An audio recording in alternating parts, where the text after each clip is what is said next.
Yes, indeed. We are back aboard here on the newest edition of the Last Word on Sports Media podcast.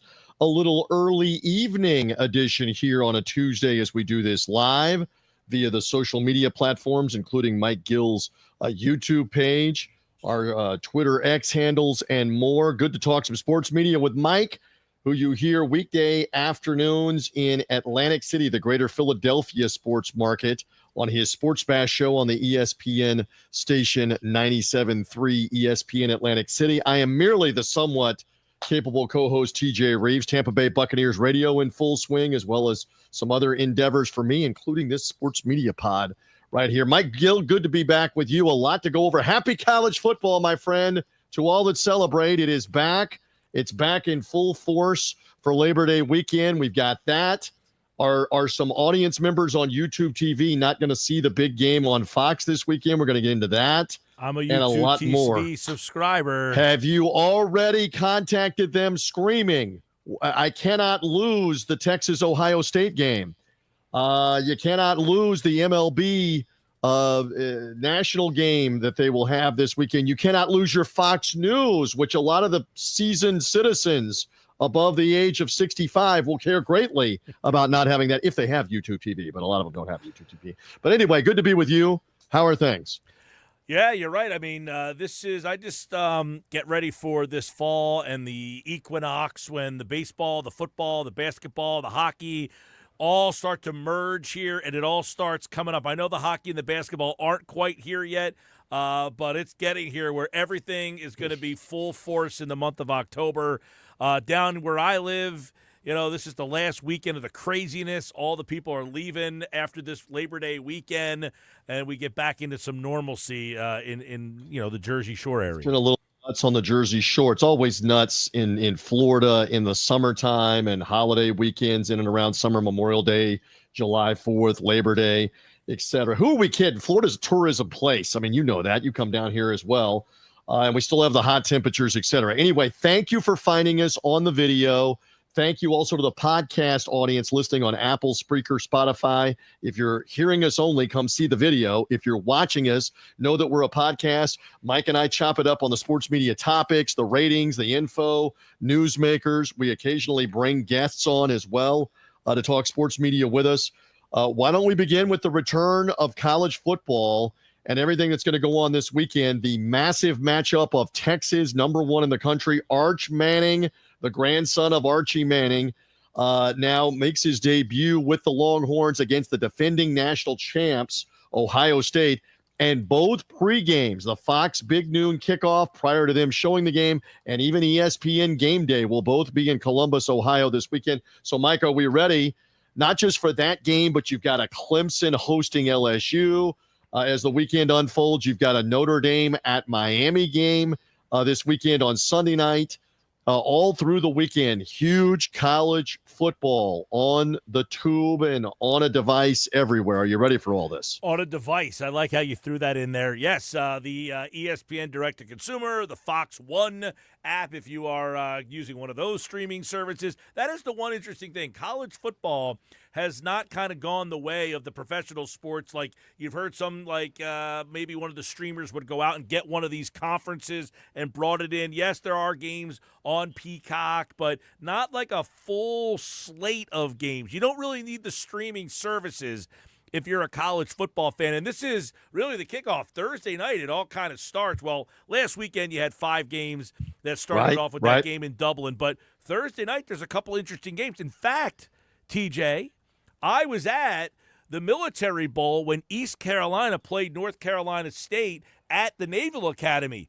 They open up the season on Thursday night. I'm looking forward to that game because that game ended in a wild fiasco. Did they have a brawl? There. They had a huge 5-minute brawl after the game or at the end of the fourth quarter, towards the end of the fourth quarter, something. So they are we love to use the military terms in and around football. So they are renewing hostilities. NC State and East Carolina, maybe an underrated matchup. Well, they do not like each other. Those programs do not. My girlfriend is an ECU grad, and we cannot talk about NC State in our household at all. That's why we went to that game last year. Now they're opening up. So that's a game underrated if anybody's like, hey, a college football game Thursday. You do have one ranked team, Boise State, on Thursday night. It's a weird 5:30 ESPN Thursday. And then Boise State is playing here in Tampa in the heat of the afternoon, 5:30 Eastern time. Could be weather delays, could be problems, and that's the main game on ESPN. And then they also have Nebraska, Cincinnati, yes. After that game. So it will be interesting if there is a weather problem. We've had thunderstorms, as you know, bad lightning, etc., that have been going on all summer. Stay tuned with that being a late afternoon game, not a night game for USF and Boise State. Boise State without Ashton Gentry. Remember, they were the college football playoff participant last year of the group of 5. Are they one of the contenders again this year? And again, there's so many different storylines for the college football season. Alabama at Florida State, Kalen DeBoer's second season. How are they going to be? Again, for Ohio State, they won the national title, but they didn't beat Michigan. Michigan got all the penalties for the whole sign stealing thing. I mean, pick a storyline, whatever you want, wherever in college football. Well, and I tell you what, you mentioned it. It starts on, Saturday. Friday slate, it's not great if you want Auburn, Baylor. That's 2 big conference. That's a Fox game. Georgia Tech, Colorado, the Post. Sanders, Shedeur Sanders no longer there. What happens with Dion and Colorado now that his son and Travis Hunter are no longer there? Right. Georgia Tech was feisty last year. But you got a big noon Saturday game, and we're going to get into the whole Fox thing, but big noon Saturday, maybe the biggest game of the year. Texas, Ohio State, that kicks it off right there to start the whole thing. There's a couple other games that I'm kind of intrigued by throughout the weekend. You got Alabama, Florida State. Obviously, that one you kind of talked about. Also, you mentioned that game, though, isn't until the next night. That is the Sunday night game. That is Notre Dame, Miami. That's 6 and 10. South Carolina, Shane Beamer, they thought they got kind of hosed last year in the whole playoff thing. He's facing his dad's former school in Virginia Tech. And then on Monday night, it's the debut of Bill Belichick in North Carolina taking on TCU. So it's a good first weekend of college football, the first full weekend. And it is interesting that ESPN gives the nod to the ACC. What a surprise. They're in bed with the ACC and the ACC network. That Clemson LSU was in primetime on Saturday night, Notre Dame Miami in primetime on Sunday night, and then North Carolina with the Belichick debut as a college coach. Never been a college coach in 40-plus years of coaching. Only been a pro coach, going back to his days as an assistant. They debut with TCU on Labor Day night, all of those being featured.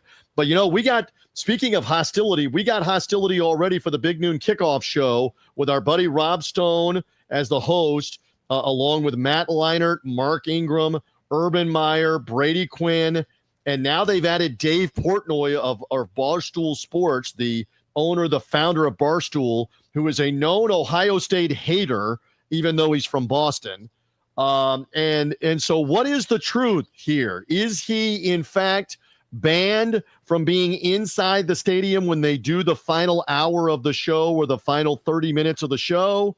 What's the truth, Mike Gill? Because Ohio State says, no, we didn't ban him from coming in the stadium. It's a Fox decision that they don't have him in the stadium on the set because he's going to make trouble with the Ohio State fans.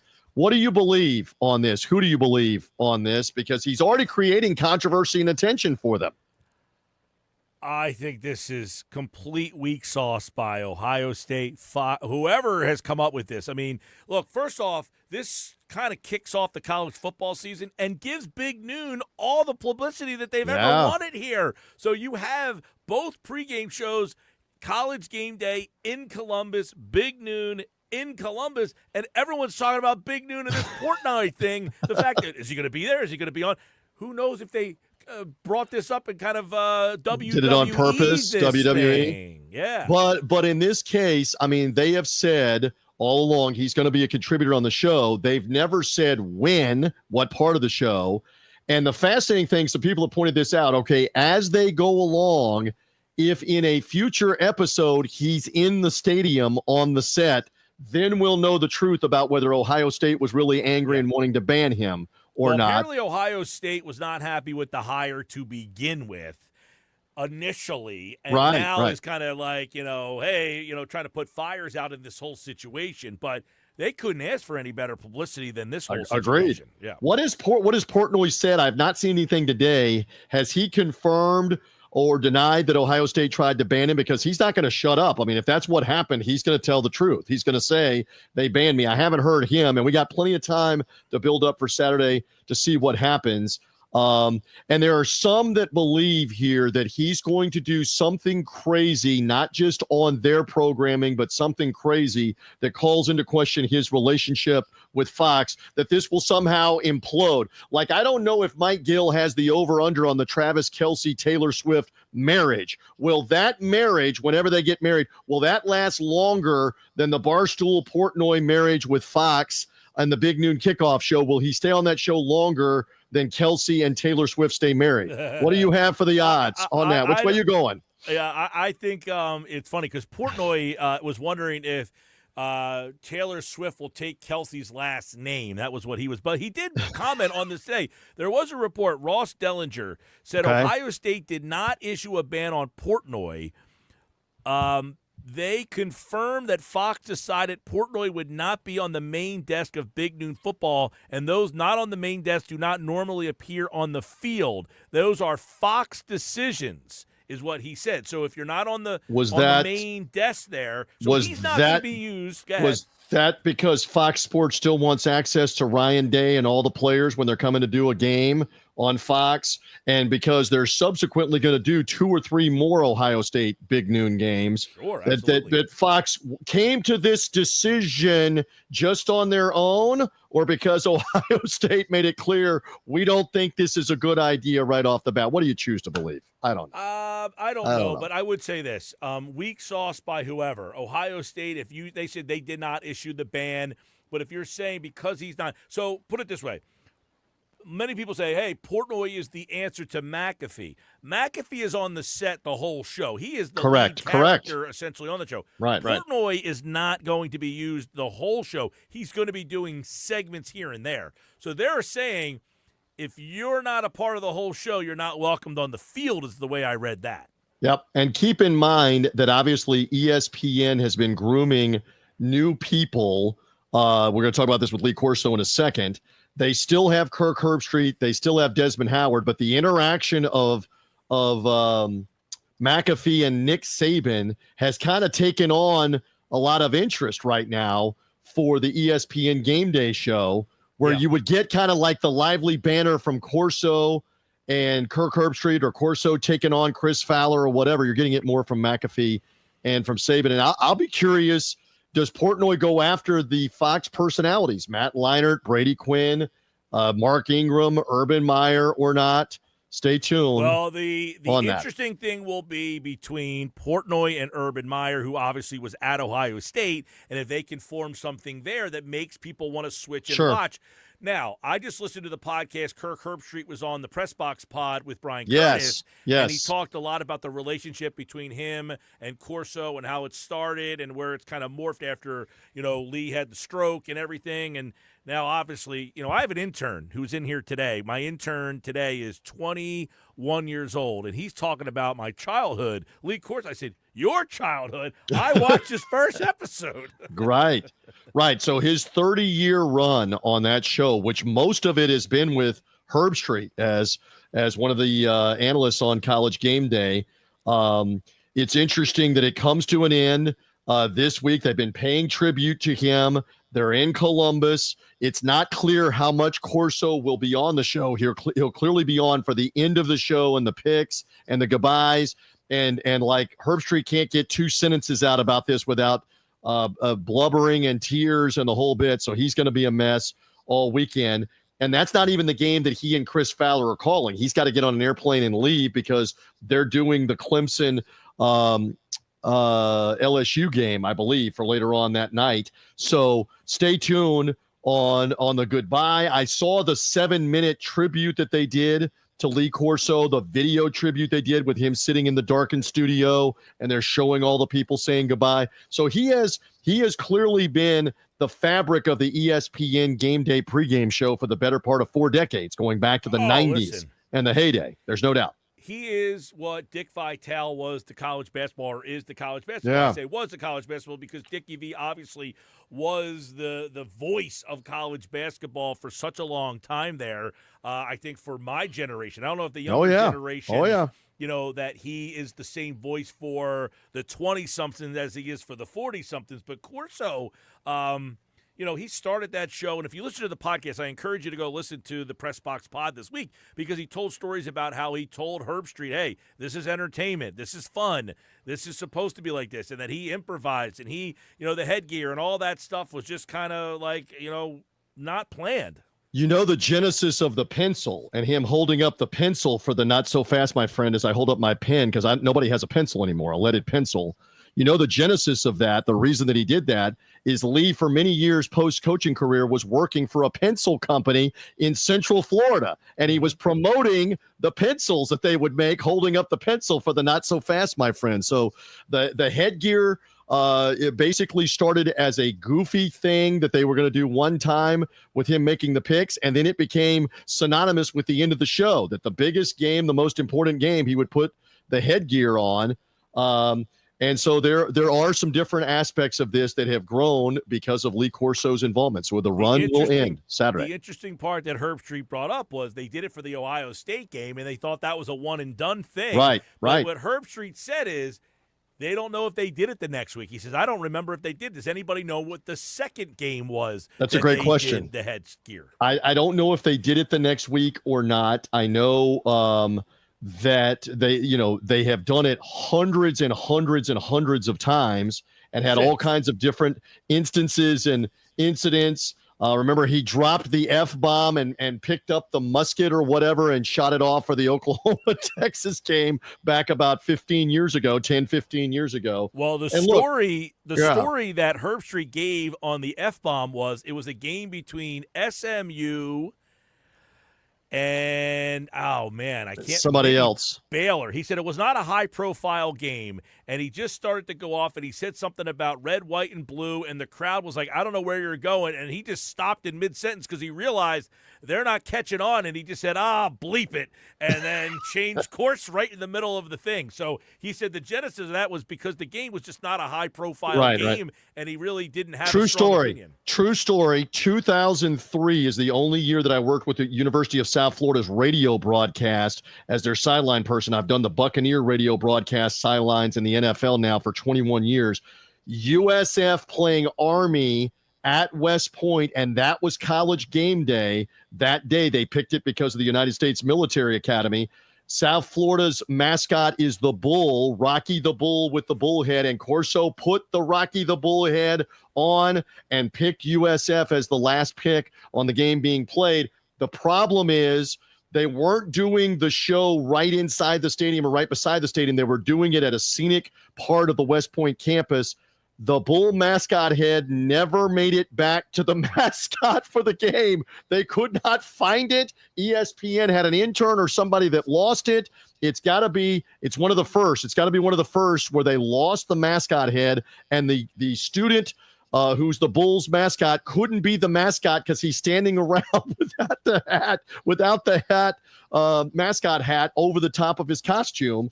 That actually happened in 2003 for the College Game Day. So again, Corso, 90 years of age, overcame the stroke a few years ago, overcame not doing the show in person with them during the COVID-19 crazy year of 2020. Remember, he was on his patio in Orlando, his pool patio with the pool screen. So he's the college football institution, and this is goodbye this weekend. And look for all the tributes on ESPN all weekend and leading up to that show and after that show for Lee Corso. So there you go on that. Anything else from this week. Oh, yes, the ratings are in for Iowa State's win over Kansas State. It was a competitive game, sloppy game with a lot of turnovers, wet field in Ireland. They didn't do the game day show as a lead-in because they were saving it for this week and the final Lee Corso show. And as we see on the screen for the video audience, the pod audience is not seeing it, the ratings off about 20% audience, down around 4 million average from the game a year ago with Florida State and Georgia Tech. You mentioned Georgia Tech upsetting Florida State last year in Dublin, Ireland. Still, 4 million is a strong number. It just wasn't as good as a year ago. Mike, your thoughts on that? Yeah, I mean, it's not the highest of profile matchups here. Iowa State, obviously, a small market and not a big-time, football power when you take a look at it. Neither is Kansas State. Neither one of these are, a team. Like sometimes you might get a Miami against somebody, and then that Miami's big enough to kind of grab you. Iowa State, Kansas State, really not a big name, either one of them. Although I love the coach, Matt Campbell at Iowa State. My buddy, your buddy, Anthony Beck.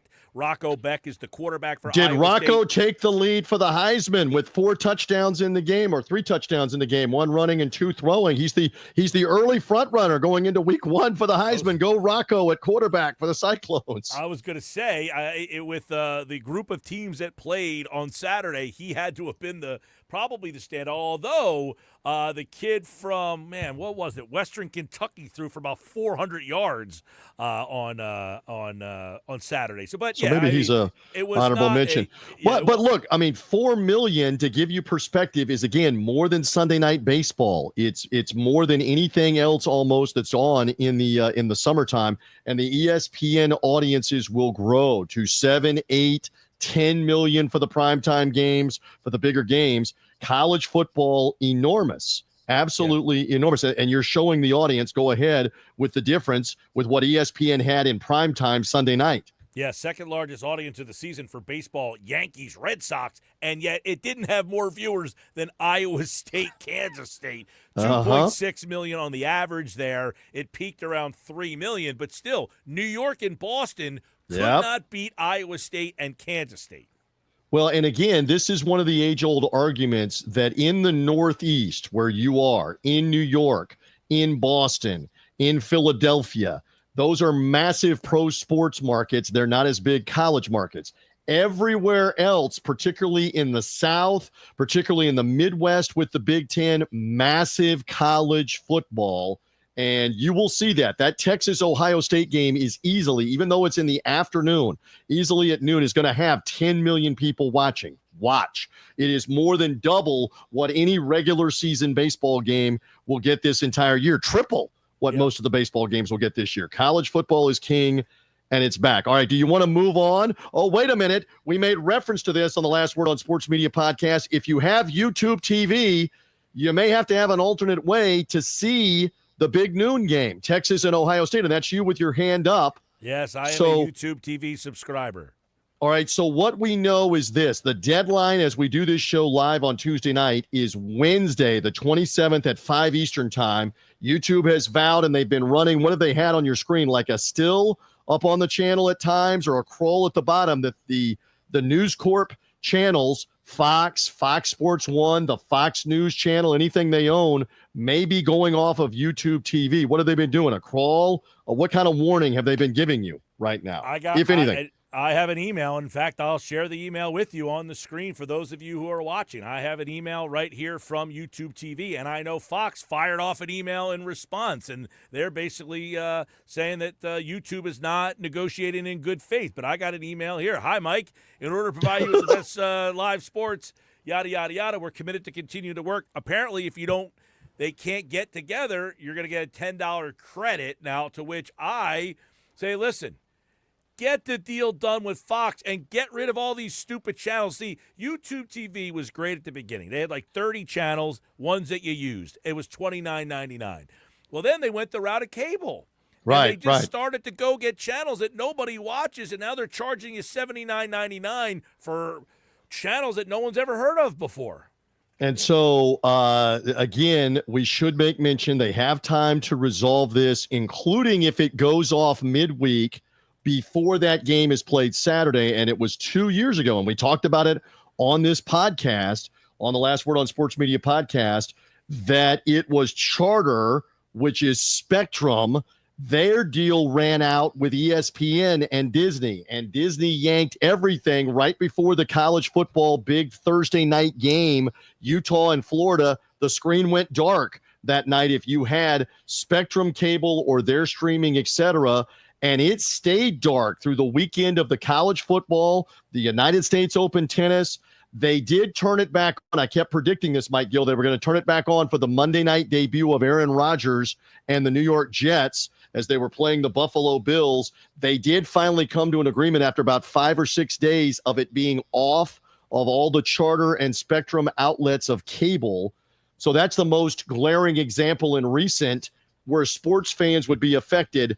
I bet this is solved by Saturday and the big noon there for YouTube. Or maybe you think here this is something nefarious, I'll use that word, to get that Fox is maybe not wanting to do a deal with YouTube here because they want people to come to the Fox One new app, the direct-to-consumer app where you can watch anything from Fox on that app. Do you buy?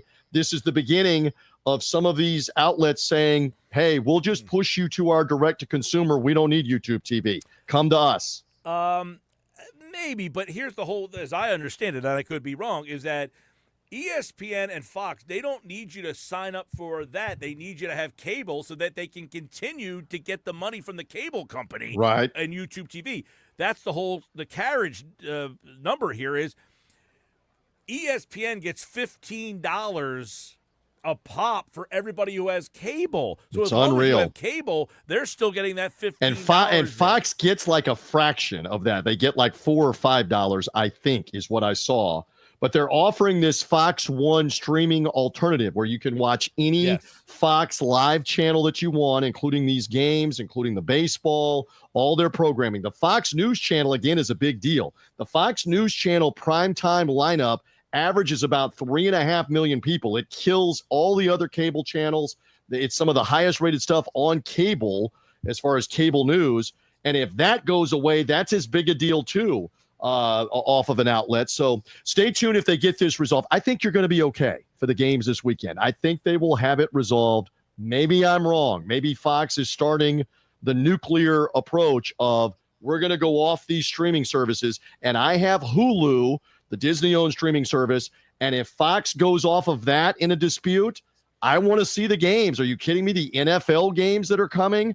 As well as the baseball playoffs. I got a decision to make at that point if they were to go off of Hulu as a streamer. Stay tuned. As do I. And one of the problems here where I live, if you're watching on my YouTube channel, you're probably, or my X platform, you're somebody probably in the Northeast area where I have YouTube TV because it has NBC Sports Philadelphia, which is the regional sports network that carries the Phillies, the Sixers, and the Flyers. YouTube TV offers that. I think Hulu Live does as well. They don't offer the NBC. They don't offer the NBC channels. No, they do not. No, they are. Well, they definitely offer NBC Sports Philadelphia in this market. Interesting. Okay, on Hulu. But obviously we don't have a regional tie for that, so they do it in different markets. Yes. Like in my world, it's the FanDuel outlet for MLB, the NHL, the NBA, whatever's left, and they don't offer it on Hulu. So we go with it. It just depends. They cherry pick on what they offer regionally. I put my zip code in today to see what my channel lineup would be, and NBC Philadelphia is included. So I could essentially switch from YouTube TV to Hulu Live if this ended up happening. All right.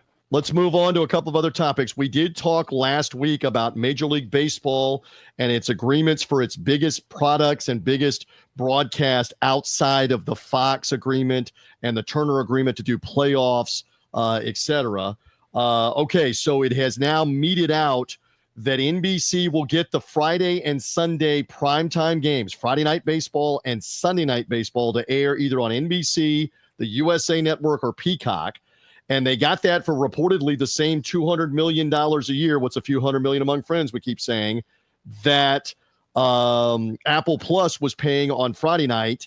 So this is a real discount for NBC. It's far less than what ESPN was paying for Sunday night as a standalone on this. Plus, NBC gets the Wildcard playoff week, the first Wildcard week of playoffs in MLB to show on their different outlets. And they only spent $200 million to get that. That's interesting. ESPN stays in. Reportedly, it's a $1.4 billion offer to Major League Baseball for 3 years. They buy MLB TV, essentially, for the 3 years with the regional broadcast. They get to do select regular season weeknight games, opening day, like Memorial Day, July 4th, if they want, whatever they come up with. And then they also get unlimited use of the highlights and programming for all the stuff that they want to do on all their channels. And then I saw also Netflix paid $35 million, Mike Gill, for the Home Run Derby. We wondered what that amount was. $35 million for one night, for one event around the All-Star game. Interesting for the Netflix users. All right, what do you make of this now that they've made all of this apparently official here? Yikes, because, all right, so according to reports, NBC is expected to get back the Sunday morning package that they had, which is interesting because there had been talk about NBC getting a Sunday night thing. But as we know, Sunday night's a problem for them because they have Sunday night football and they're going to have Sunday night basketball. So where were they going to fit this Sunday night baseball game in? But maybe they're going to elect to put it back on because if you remember, Peacock had that Sunday morning game a couple of years ago that now Roku has. That's a 11:35 a.m. game that not a lot of people know about. That nobody really watches that, right? That's the problem. It's on so early and it's on a streaming outlet and nobody's watching it, right? That's the concern. $10 million. Well, Roku paid $10 million to get it. NBC paid $30 million. They gave it up. Roku picked it up. So was NBC going to get Sunday morning baseball as opposed to Sunday night baseball? So you got that whole situation that is kind of now. I think they've got to have a Sunday night game. They're paying that money because they want that primetime game, and it will be either on NBC or on USA Network when it's not on NBC. I can't believe MLB would sign off on not having a Sunday night game after all of this. They want a Sunday night primetime game. I was going to continue. So go ahead. NBC is expected to take over the Sunday night package, including the wild card games. But I don't know if that means they're going to do a morning game and the Sunday night game, both of them in there, because apparently, according to a report, they're going to take over the Roku package, which is the morning game, and then they would have the Sunday night game as well. So it's unclear of whether or not they're going to do those in conjunction. And then this would seemingly put to bed the thought of NBC taking over the Apple TV Plus Friday night games, which was reported last week. So it looks like Apple TV Plus is going to be kind of stuck with that or drop that. Who knows what Apple TV is going to do, but no one's watching that package either. But ESPN going to get back in the game, and they would probably have a game during the middle of the week, like a Tuesday or a Wednesday.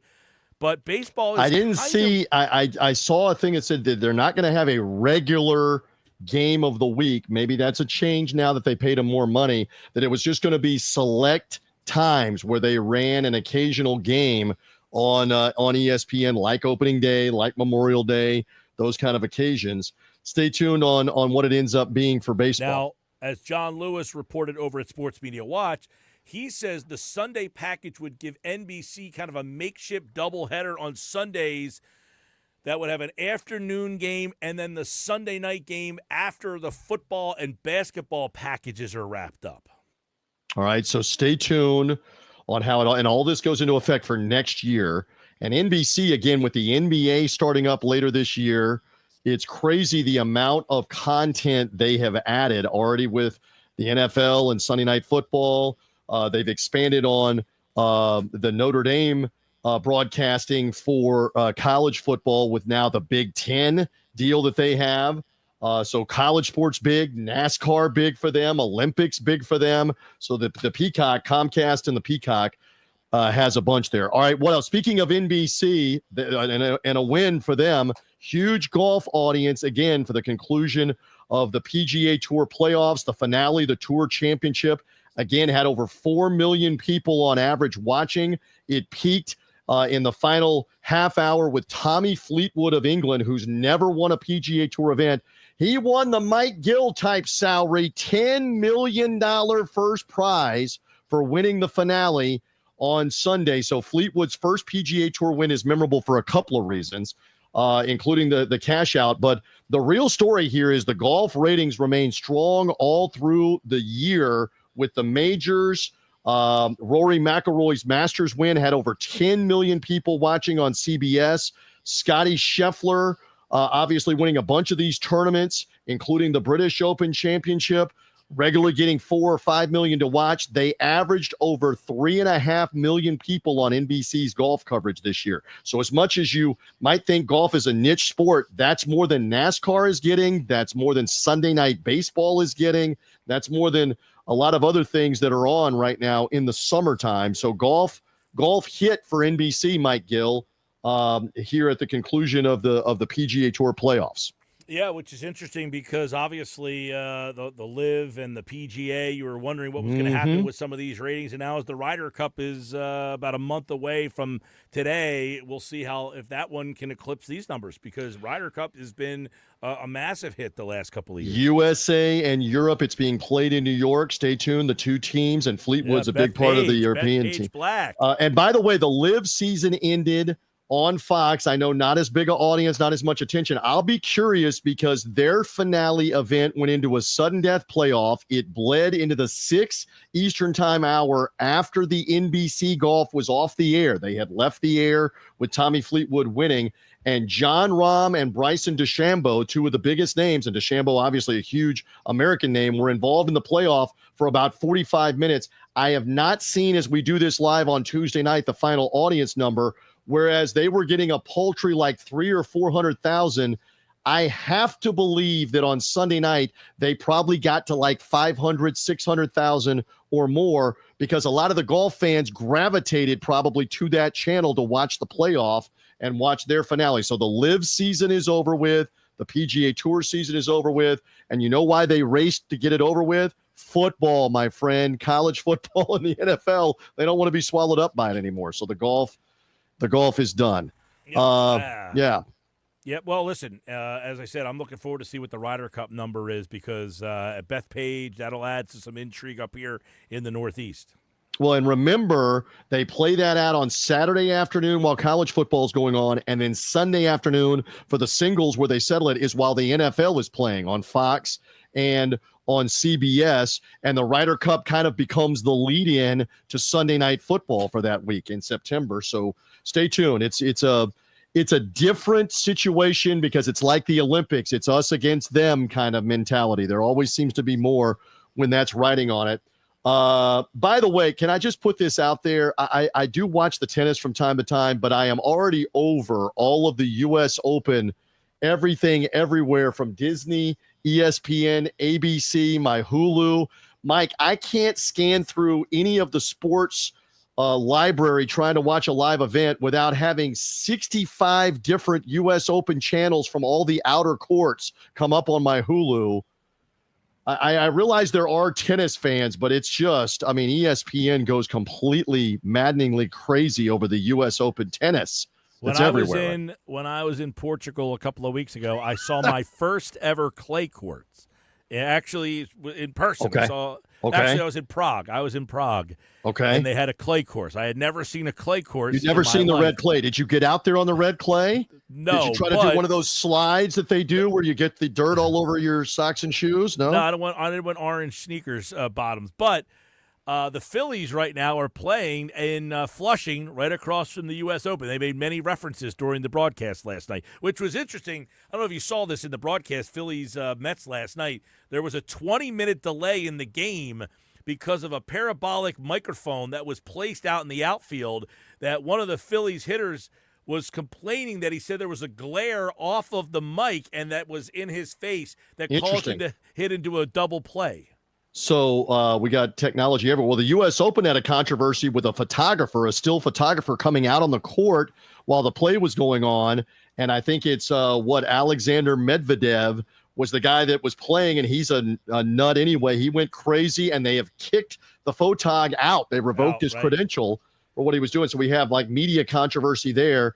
Again, ESPN goes over the top. I get it with this. Well, the American male tennis players aren't what this used to be. Serena Williams is retired. I realize there are some storylines. It is in the United States, but it's just overkill. Let me ask you this then. Do you think it's overkill on the Little League stuff. Yes, and this is the first time in 3 weeks that the words Little League have been uttered on this podcast, because I didn't utter it with Booger McFarland last week. You and I didn't talk about it this week. It is complete overkill with the Little League stuff. Booger McFarland fill in for me? Booger took your place while you were gone to Prague and you were checking out the clay courts and the adult beverages. Booger was on the pod, and I did not talk about the Little League World Series buildup. You and I did not talk about it last week. I believe it's the exploitation of little kids. I know you coach youth sports. I think it's way too much. It's been way too much forever, with all the sponsors and all the adults making millions off the little kids. So, yes, I agree. It's both. It's crazy. That coverage is crazy, 38 broadcasts from Williamsport.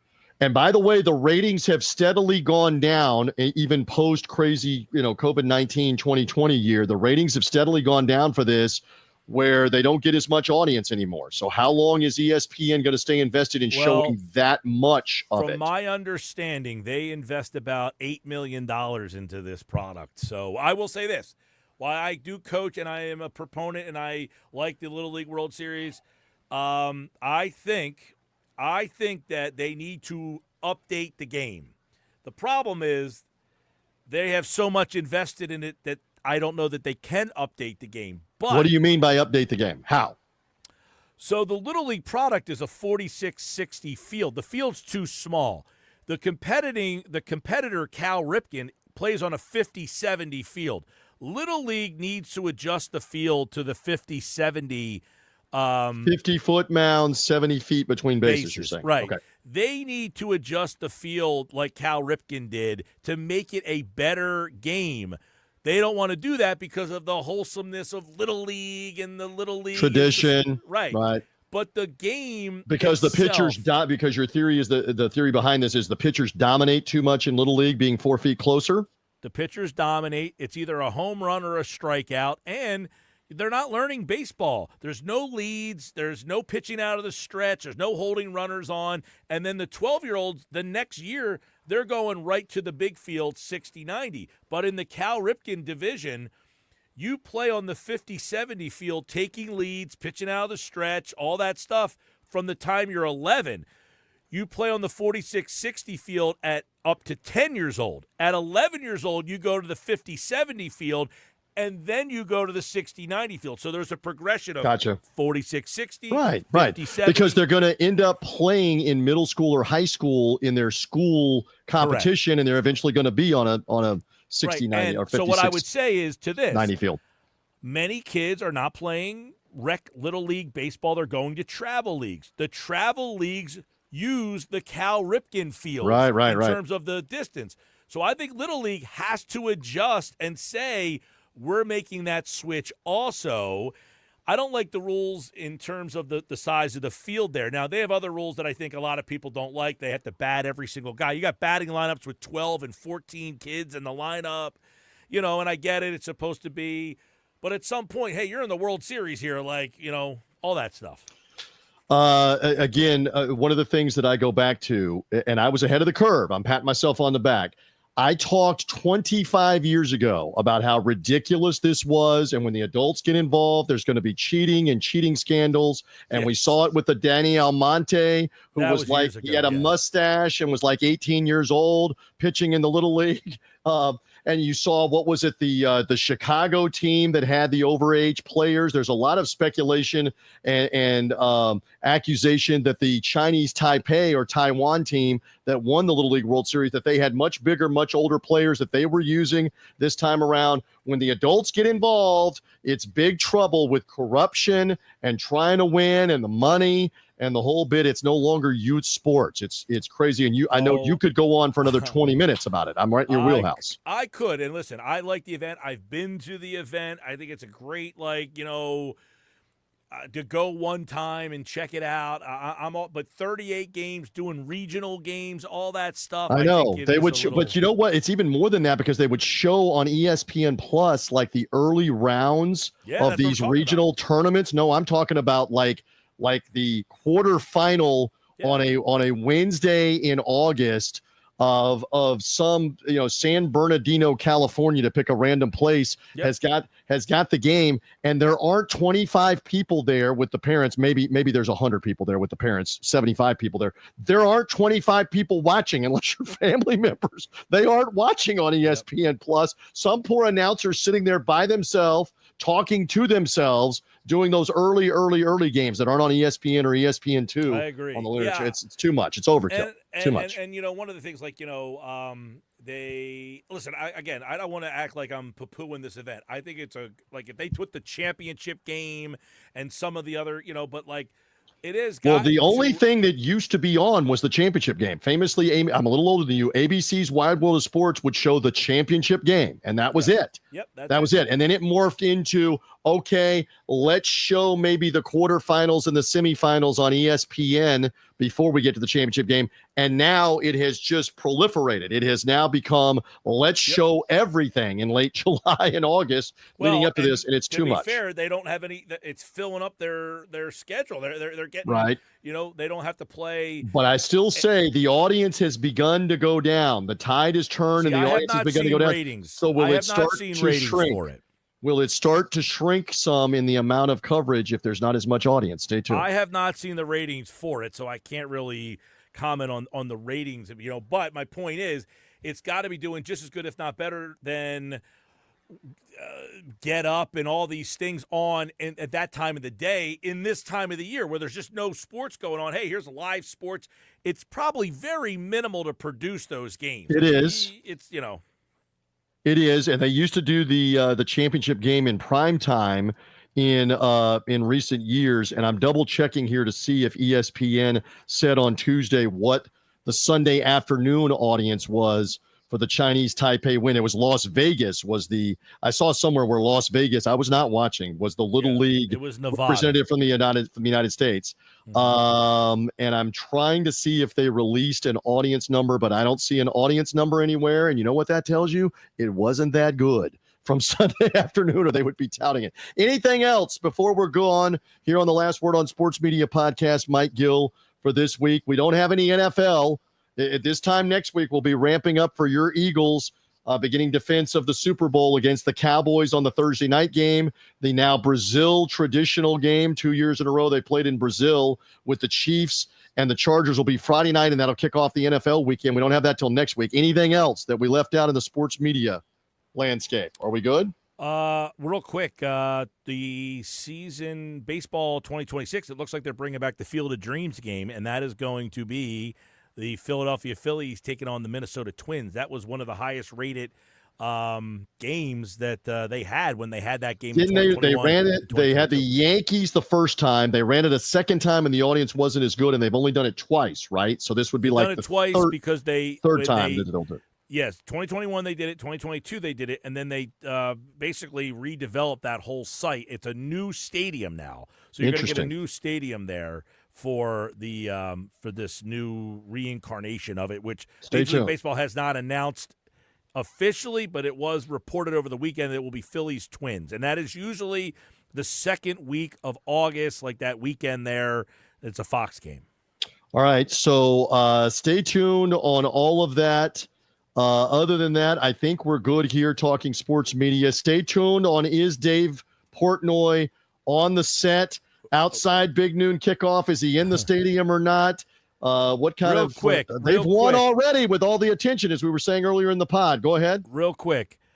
Top ESPN shows. NFL preseason 2.8 was the audience. Little League World Series was number 2. It beat MLB Sunday Night Baseball. It had what, 2.5 million ish, something like that, for the Little League World Series championship game. There you go. The novelty of that. Mike Gill, have a great week. Happy Labor Day weekend, everybody. Be safe. Watch all the college football, the inescapable U.S. Open tennis that's on out there elsewhere. Again, follow, subscribe on Apple, Spreaker, Spotify to the podcast. If you're seeing us on video, go find the podcast. Podcast audience, come find the video. Mike Gill Show YouTube page, as well as social media. He's at Mike Gill Show. I'm at Buck Sideline Guy, B-U-C, Buck Sideline Guy. Go to lastwordonsports.com/podcast to find out more about the Last Word on Sports Media podcast. Bye.